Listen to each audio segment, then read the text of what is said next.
40일 큐티 캠페인을 진행하고 있습니다. 일주일이 되었는데 그동안 어떠셨는지 모르겠습니다. 하나님의 말씀이 꿀송이보다 더 달다는 것을 경험하시는 우리 성도님들도 계실 것이고, 아직 몸에 배이지 않아서 조금은 들쑥날쑥 이렇게 하시는 분도 계실 수 있을 것입니다.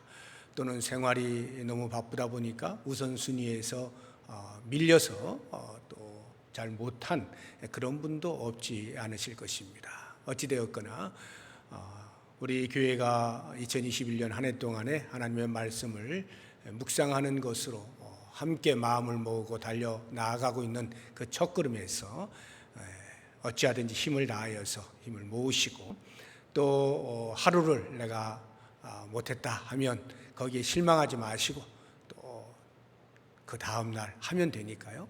그렇게 해서 계속해서 하나님께서 말씀을 통해서 우리들을 어떻게 바꾸어 가시는지 직접 경험하고 느끼고 또 삶으로 살아낼 수 있는 그런 기회로 삼으면 좋겠습니다.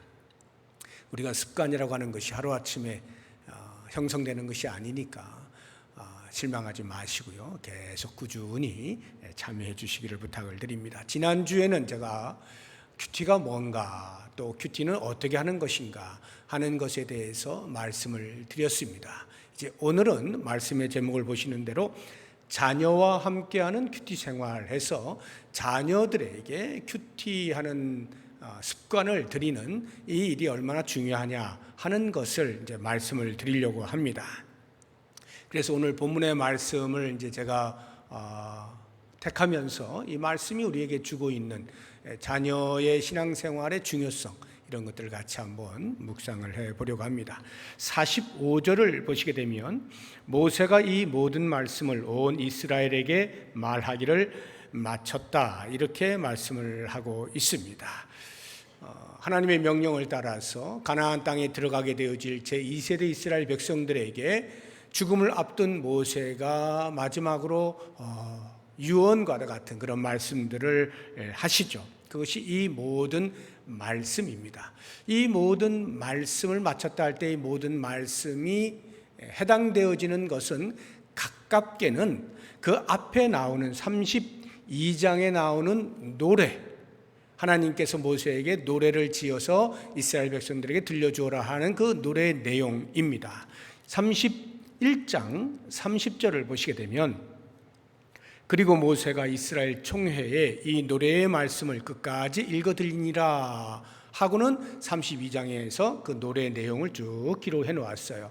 이 모든 말씀을 마치고 이렇게 이해할 수가 있고, 좀 멀리 보자고 하면 신명기 전체, 율법을 말씀하고 있는 신명기 전체 내용이라 볼 수가 있는데, 31장 24절을 보십시오. 모세가 이 율법의 말씀을 다 책에 써서 마친 후에, 이렇게 되어 있죠. 이게 신명기예요. 신명기 모든 말씀, 전체 율법을 마친 후에 이렇게 이해를 하실 수도 있겠습니다. 그렇게 마친 다음에 46절과 47절에 마지막으로 최종 진술을 하는 것이 나와 있습니다. 33장을 보시게 되면요, 모세가 12지파를 각 지파마다 축복하는 내용이 나옵니다. 그 축복하는 내용을 제외하면 오늘 우리가 읽은 이 본문의 말씀 46절, 47절이 모세가 신명기 전체 율법을 다 말하고 그 전체를 요약해서 엑기스로 다시 최종적으로 이야기한 마지막 말이 되는 것입니다. 우리가 보통 사람이 죽을 때가 되어지면 자녀들을 불러놓고 그동안에 못했던 말들 이렇게 나누지 않습니까? 내가 마지막으로 너희들에게 당부한다 하면서 말을 하잖아요. 그것은 굉장히 중요해요. 왜냐하면 한 인생이 한평생을 살면서 느꼈던 것, 경험했던 것, 그런 것들을 다 모아서 한마디로 요약하여서 자녀들에게 남겨주는 말이니까 굉장히 의미가 있고 중요한 말씀임이 틀림이 없습니다. 지금 모세가 오늘 우리가 본 이 본문의 말씀이 바로 그와 같은 엑기스로 나와 있는 그 요약된 말씀을 지금 우리가 이 시대에 듣고 있는 거예요. 하나님의 백성으로 앞으로 너희가 이렇게 살아야 한다라고 하는 죽음을 앞둔 모세의 입에서 나온 그 말씀이 이 시대에 하나님의 백성으로 살아가야 할 우리들의 귀에도 여전히 동일하게 들려지고 있다는 것. 그래서 우리는 오늘 귀를 기울이고 이 말씀을 들을 필요가 있는 것입니다. 어떠한 말씀들을 했을까? 첫 번째 보면 한 말씀도 놓치지 말아라. 내가 지금까지 너희들에게 이야기한 이 말씀들 하나도 놓치지 말고 잘 듣고 순종해라, 이렇게 말씀하고 있어요. 46절 보시게 되면 앞부분에 그들에게 이르되 내가 오늘 너희에게 증언한 모든 말을 너희의 마음에 두고 모든 말을 마음에 두어라. 그러니까 선별적 취사 선택이 불가하다 이렇게 말씀을 하고 있는 거예요. 우리가 옷을 사고 싶으면 백화점을 가죠. 백화점에 가면 옷이 많이 있습니다. 그 가운데에서 내 취향에 맞게 옷을 고릅니다. 우리가 밥을 먹을 때 식당에 가면 내가 먹고 싶은 것 얼마든지 골라 먹을 수 있어요. 뷔페 식당을 특별히 좋아하는 분들이 계시죠. 왜냐하면 내가 좋아하는 음식만 골라 먹으면 되니까. 이렇게 취사 선택을 하는 것이 일반적 우리의 삶의 모습입니다. 그런데 하나님의 말씀은 취사 선택할 수 없다고 말씀을 하고 있는 거예요. 나의 기호에 따라서 말씀 안에서 내가 취사하여서 선택적으로 받으면 안 된다는 거예요. 하나님의 말씀은 굉장히 다양하죠. 우리들에게 위로와 격려가 되어지는 말씀이 있는가 하면 때로는 지적을 하고 책망을 하는 그런 말씀도 있죠. 또 어떤 것은 훈계나 교훈이 되어지는 말씀도 있고 또 어떤 경우에는 우리의 인생에 있어서 도전이 되어지는 그런 말씀들도 있습니다. 그러한 수없이 다양한 말씀들 가운데에서 내가 좋아하는 것만 골라서 취사 선택하면 안 된다는 것입니다. 내 앞에 하나님의 말씀을 펼쳐놓고 내가 좋아하는 것 고르는 것이 아니라 하나님의 말씀 앞에 나를 비추어서 나에게 요청하시는 바 말씀에 따라 나를 바꾸어 내어서 하나님의 백성답게 살아가는 삶으로 나아가는 이것이 말씀을 대하는 우리의 태도가 되어야 한다 하는 것입니다. 두 번째로 모세가 이야기하고 있는 것은 그 말씀, 그 모든 말씀을 마음에 두라는 거예요. 다시 46절 앞부분을 보시면 모든 말을 너희의 마음에 두고 이렇게 돼 있죠. 마음에 둔다는 것은 쉽게 이야기하면 우리가 흔히 이야기하는 신비에 새긴다 이렇게 이해를 하시면 되겠어요. 마음판에 새긴다 하는 것입니다. 그런데 하나님의 말씀을 마음판에 새긴다는 것은 그냥 그 말씀이 너무 좋으니까 기념한다는 차원에서 보관하겠다 이러한 의미로 생각을 하시면 안 됩니다. 보관이 아니라 이 모든 말을 마음에 두라는 말씀을 좀 더 원어적으로 직역해 보면 이런 거예요. 너희의 마음이 말씀을 향하여 가도록 해라 이런 뜻이거든요. 다시 말하면 우리의 모든 관심사가 하나님의 말씀에 집중될 수 있도록 하라는 것이죠. 더 쉽게 풀어서 이야기하면 우리가 생각하는 것, 우리가 말하는 것, 우리가 행동하는 것 등의 모든 삶의 기준을 하나님의 말씀에 두어라 이런 의미인 것입니다. 그렇습니다. 우리는 하나님의 백성으로 하나님께서 우리에게 주신 법, 그 말씀을 기준으로 하여서 우리의 언행 심사를 결정할 수 있어야 합니다. 그 다음에 모세가 이야기하고 있는 것, 이제 오늘 우리가 같이 생각을 해보려고 하는 것인데 그것을 그 모든 말씀을 자녀에게 가르쳐라 하는 것입니다. 자녀에게 가르쳐라.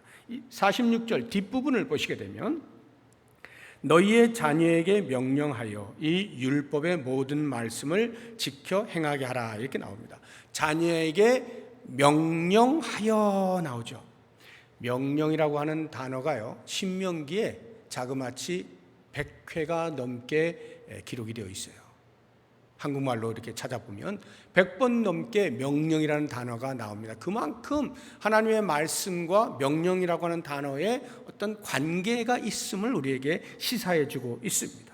그런데 사실 명령이라고 하는 단어는 우리가 일반적으로 잘 쓰지 않아요. 계급 사회에서 많이 사용되는 단어죠. 그래서 군대 같은 이런 계급 사회에서 명령이라는 말이 잘 쓰여집니다. 강제된 의무가 부여되는 것이 이 명령이라는 단어가 갖는 의미예요. 그러니까 우리가 교육이라고 한다면 인격 함양이 목표 아닙니까? 그런 어떤 인격을 함양한다라고 하는 교육적인 관점에서 볼 때의 이 명령 또는 강제 또는 의무 이런 단어가 잘 어울리지 않는다 하는 생각을 갖기가 쉽습니다. 그런데 실제로는 그렇지가 않아요. 우리나라의 4대 의무 아시죠? 국방의 의무, 납세의 의무, 근로의 의무, 그리고 또 하나가 교육의 의무입니다. 이 교육의 의무라고 하는 것이 뭐냐면 부모된 자는 자녀가 일정 기간 교육을 받을 수 있도록 해 주어야 한다는 의무입니다. 그러니까 부모에게 지워지는 의무예요. 그게 헌법 31조 2항에 나와 있어요. 그 일정 기간이라고 하는 것이 우리나라 같은 경우는 현재로서는 초등학교 6학년, 중학교 3학년에서 9년이 의무 교육입니다. 이제 올해부터 우리 고등학교 1학년까지 무상 교육이 실시가 되죠. 작년까지는 이제 2학년, 3학년까지였는데 올해부터는 이제 고등학교 전체 다 무상 교육인데 이 무상 교육은 의무 교육하고는 조금 개념이 다른 겁니다. 무상 교육은 돈을 내지 않고 국가에서 다 제공해 준다 이런 의미고요. 의무 교육이라고 하는 것은 반드시 교육을 실시해야 하는 부모에게 지어지는 의무인데 그것은 현재까지는 중학교까지입니다. 미국 같은 경우는 고등학교까지가 다 의무 교육이에요. 우리나라도 아마 머지않은 때에 이제 의무 교육이 이제 고등학교까지 의무 교육이 될 거라 하는 생각이 듭니다. 계속 입법이 되고 있으니까요. 이 교육이 의무 교육의 의무 교육. 의무라고 하는 단어와 아주 밀접한 관계가 있는데 그런 말을 들을 때 어떤 부모도 이의를 제기하지 않습니다. 왜냐하면 내 자녀가 교육을 받아야 한다는 면에 있어서의 필요성을 전부 공감을 하고 있기 때문에 그렇습니다. 더 많이 교육을 시키지 못하는 것이 안타까울 뿐이지 최선을 다해서 교육을 시키려고 하는 것은 우리 한국 부모님들의 공통된 마음인 것입니다. 그렇다고 하면 저는 이런 생각을 해보는 거죠. 우리가 이 땅에서 사는 육의 세계를 위해서 교육이 그렇게 중요한 줄 알고 교육을 어떻게든지 하나라도 더 시키려고 애를 쓰고 있는 것이 우리의 모습이라고 한다면 하물며 육의 세계뿐만 아니라 영의 세계를 망라하고 있는 신앙 교육, 그 교육이라고 하면 우리가 더더군다나 신경을 써야 되지 않을까 하는 생각이 듭니다. 영과 육을 살릴 수 있는 모든 지식과 지혜의 보고가 하나님의 말씀이잖아요. 성경이잖아요. 그런데 그 성경을 배우고 익히는 일에 있어서 과연 우리가 얼마만큼 학교 교육만큼이나 생각을 하고 있는가 하는 것을 돌아보면 우리 자신이 매우 매우 부끄러워집니다. 우리의 자녀들에 대해서 하나님의 말씀인 성경을 가르치고자 하는 의지가 얼마나 있었는가. 그것을 명령이라고 하는 단어를 사용해 가면서까지 그 정도의 중요성을 인지하고 있느냐. 이런 것들을 돌아보면 우리 현주소는 많이 부끄럽습니다. 그래서 우리는 이제 자녀에게도 하나님의 말씀을 가르쳐야 되는 이유를 알게 되었는데 어떻게 하면 우리의 자녀들에게 효과적으로 신앙교육을 시킬 수 있을 것이냐 하는 이 부분을 우리가 몇 가지 잠시 생각을 해보고 이제 말씀을 마치도록 하겠습니다. 여러분이 아시는 것처럼 교회 교육은 주일 하루, 그것도 1시간입니다. 제가 교회 교육을 바라보면서 마음에 서글픔을 금하지 못하는 것은 이런 거예요. 일주일 중에 하루, 그 중에도 1시간을 나와서 예배와 공과 공부를 하고 있는데 혹시라도 그것이 너무 부족한 듯 하여서 제자 훈련이라도 시켜볼까라고 하면 많은 아이들이 저 학원 가야 돼요, 이렇게 이야기하면서 제자 교육을 제대로 실시하지 못하는 현실을 볼 때, 일주일 내내 학교 교육을 받고도 그것이 부족해서 또 주일마저도 학원을 가야 하는 이러한 현실, 그리고 그것이 마치 당연하고 그렇게 교육을 받지 아니하면 뒤떨어질 것이라는 생각을 하고 있는 부모 아래 있는 자녀들이 과연 얼마만큼 하나님의 말씀을 귀하게 여기고 사랑하고 말씀을 배우고자 하는 의욕이 생길 것이냐 생각해 보면 이 마음이 무너져 내리는 거예요. 또 다른 한면으로는 그렇기 때문에 교회 교육에 있어서의 신앙교육은 한계가 있다. 물리적인 한계가 있다. 일주일에 1시간이라고 하는 것은 실제적인 교육이 일어날 수 없다고 봐도 과언이 아닌 거죠. 그러니까 교회 교육은 이미 한계에 봉착한 거예요. 그러면 어떻게 되느냐? 가정에서 교육이 일어나야 되는 거죠. 신앙교육의 진정한 장소는 가정이 되어야 한다. 알면서도 잘 실시를 못했습니다. 왜? 부모들도 다 제각각 바쁘다라고 하는 이유 때문에 자녀의 교육에 대해서, 신앙교육에 대해서 그다지 신경을 못 써왔어요. 그런데 코로나가 발생하죠. 자녀들뿐만 아니라 부모들조차도 가정에 있는 시간이 많아졌습니다. 어쩔 수 없이 가정에서 가족들이 함께 지내는 시간들이 많아졌어요. 저는 그것이 하나님의 뜻인지 아닌지를 제가 정확히는 모르지만 저는 그렇게 보고 있는 거예요. 하나님께서 기회를 주셨다. 우리 가정에서 자녀들과 함께 신앙교육을 할 수 있는, 그동안에 하지 못한 본질을 놓친 그것을 다시 회복할 수 있는 너무나 좋은 기회를 주셨다. 저는 그렇게 생각이 드는 거예요. 이건 기회입니다. 기회는 붙들어야 돼요. 붙잡아야 돼요. 아니면 놓칩니다. 그렇게 볼 때 과연 가정에서 부모된 자들이 자녀들과 함께 신앙교육을 실시하고자 할 때 어떻게 하는 것이 효과적일 것이냐, 이 부분을 생각을 해야 되겠죠. 가장 먼저 효과를 갖기 위해서는 부모가 먼저 하나님의 말씀이 얼마나 중요한가에 대한 인지가 있어야 하는 거예요. 하나님의 말씀이 나에게 얼마만큼 중요하냐에 대한 인지가 부모에게 없다면 결코 자녀에게 그것을 말해줄 수가 없겠죠. 그래, 네가 하고 싶으면 하고, 좀 시간 나면 하고, 웬만하면 야 숙제 먼저 해, 학교 공부 먼저 해, 시간 나면 성경을 좀 보든지, 이렇게밖에는 말할 수 없어요. 하나님의 말씀의 중요성을 부모가 먼저 인지해야 돼요. 27절을 보세요. 47절. 이는 너희에게 헛된 일이 아니라 너희의 생명이니. 이게 무슨 말이에요? 하나님의 말씀, 모세가 지금까지 이스라엘 백성들에 들려주었던 그 율법, 그 말씀은 헛된 것이 아니라 생명이라는 거예요. 이게 어마어마한 말씀이에요. 하나님의 말씀이 생명이라는 거예요. 다시 말하면 죽고 사는 것을 결정하는 말씀이라는 거죠. 이것을 달리 이렇게 표현을 해 놓았습니다. 신명기 30장 15절에서 20절까지 말씀을 보겠습니다. 거기에 보시게 되면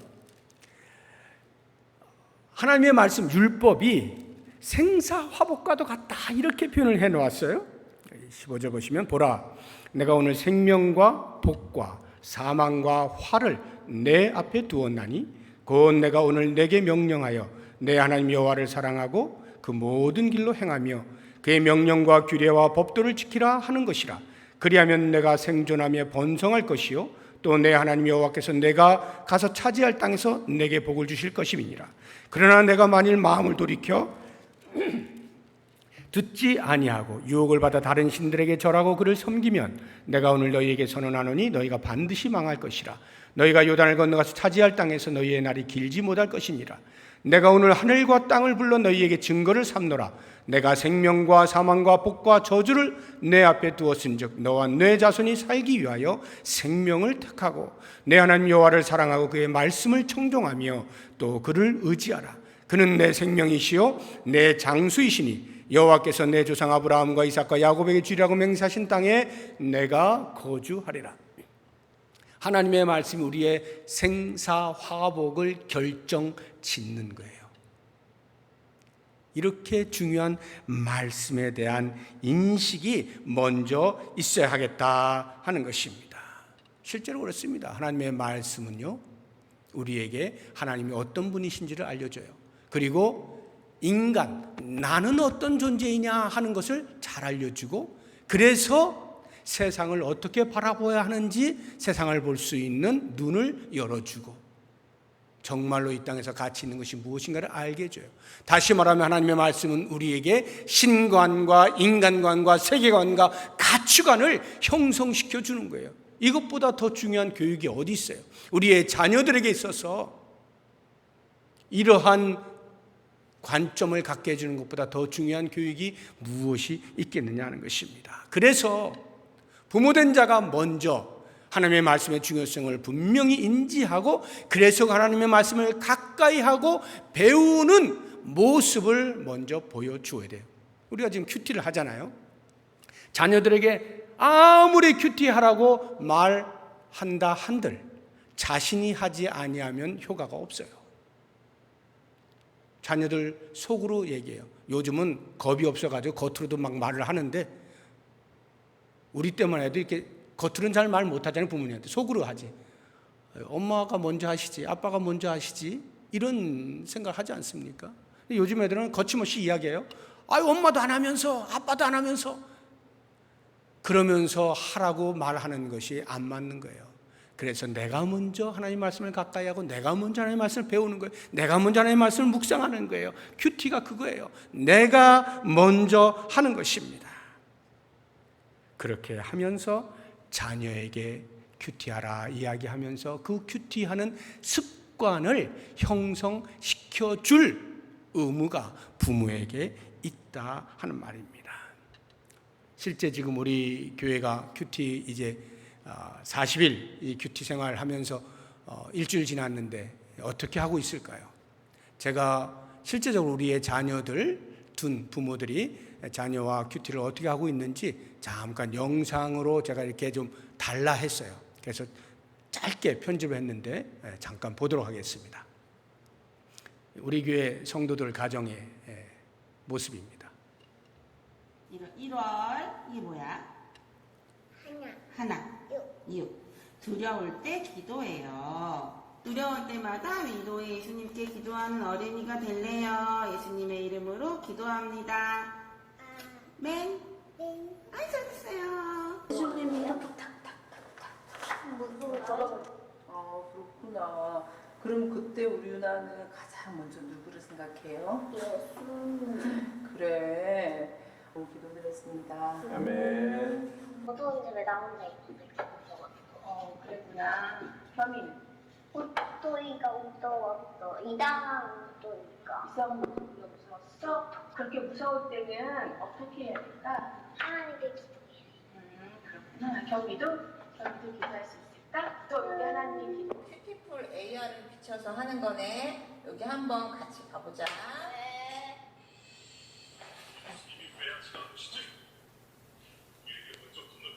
예수님, 두려울 때마다 기도하는 어린이가 될래요. 어린이가 될래요. 일어나면 무엇할까? 하나님의 말씀으로 시작해요. 오늘 하루 말씀으로 거룩하게 살아가요.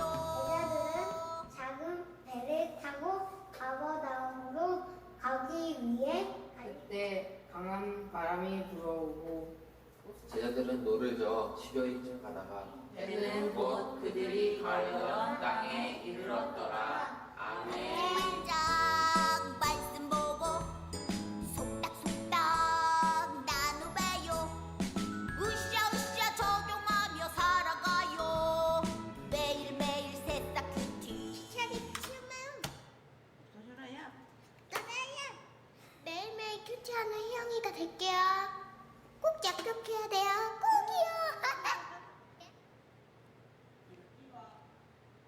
예. 지금 보신 화면이 우리 교회 성도들 가정의 실제적인 지금 모습입니다. 이런 모습을 지금 같이 공유하는 것은 우리 모든 성도의 가정에서 자녀들에게 하나님 말씀을 가르치는 것, 신앙교육이 얼마나 중요한가 하는 것, 그리고 실제로 이렇게 할 수 있다 하는 것들을 같이 보면서 마음의 도전을 받으시라 하는 것입니다. 습관이라고 하는 것은요, 어릴 때 형성될수록 오래 갑니다.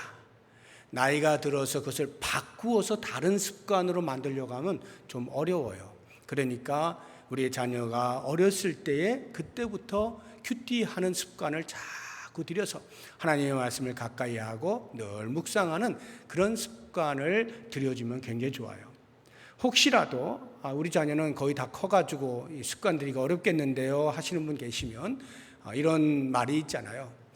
늦었다 생각할 때가 가장 빠른 때라는 말들 꼭 기억하시면서 늦지 않았나 생각하는 바로 그때 시작을 하시면 빠른 겁니다. 그래서 어찌하든지 우리의 자녀들이 하나님의 말씀을 가지고 계속해서 자신을 돌아보고 신앙 인격을 잘 형성해 나갈 수 있도록 그렇게 부모들이 노력을 해 주시고, 마지막으로 한 가지 효과적인 교육 방법 가운데 최고는 삶으로 보여주는 것입니다. 삶으로 보여주는 것. 자녀들의 눈에 부모가 그리스도인답지 않다라는 생각이 드는 순간 부모에 의해서 나오는 모든 신앙교육적인 이야기들은 전부 비효과적 아니 역효과적이 됩니다. 안 하느니 못한 일이 발생할 수가 있다는 거예요. 그래서 우리가 큐티를 할 때 적용을 하잖아요. 이 적용이라고 하는 것이 우리의 삶에서 하나님의 말씀을 직접 살아내보자 하는 것이거든요. 그러한 노력들을 부모들이 하면 자녀들에게 그렇게 가르칠 때에도 그 부모의 모습을 보면서 이렇게 사는 것이로구나 하면서 그 자녀들도 열심으로 자신의 세계 속에서 하나님의 말씀을 적용하여서 살아내게 되어 있는 것입니다. 모쪼록 원하기는 2021년도 한 해 동안에 많은 사람들이 코로나로 힘들어하고 원망하고 불평을 쏟아낼 때 우리는 보다 적극적으로 능동적으로 오히려 하나님의 말씀을 더 가까이 대하고 붙잡고 그 말씀과 씨름하면서 자신의 삶을 바꿔낼 수 있는 기회로 삼고, 그것이 나 한 사람에게 뿐만이 아니라 내 자녀에게, 그래서 우리의 가정, 우리의 가문에 이르기까지 하나님의 말씀을 중심으로 살아낼 수 있는 멋진 그러한 삶을 살 수 있는 계기로 삼으시고, 그래서 평생을 하나님의 말씀대로 잘 살아 하나님께 영광을 돌릴 수 있는 우리 모두가 될 수 있기를 주님의 이름으로 축복합니다. 기도하겠습니다. 하나님 아버지,